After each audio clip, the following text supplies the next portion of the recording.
Mami. Eto, may mga taming question lang naman po ako sa inyo. Related lang naman po lahat ito ay kay Ayesha. Alright, Mami.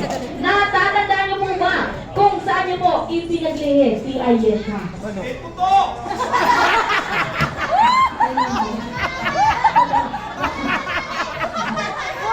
Ang dami nilang ano, ma'am, no?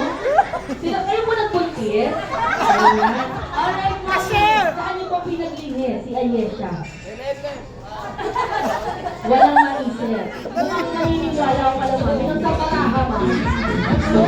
Ayan. Mami, ano naman po yung mga characteristic na namana ni Ayesha sa inyo? Bumagay ba si Kagad? Palasagot.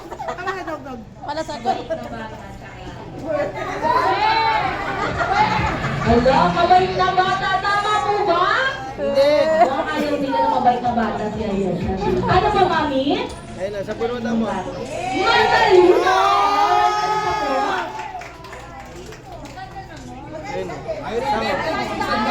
Ayun, siyempre maganda. Alright, Mami, hindi ko na po ba tatagalin pa? Paki-welcome na lang po lahat na nagsipunta. Maraming salamat sa inyo. Oh, yan na. Sa inyo sa birthday ni Ayesha. Sana yan yung mga Ayan, alright, syempre palakpakan naman natin si Mami.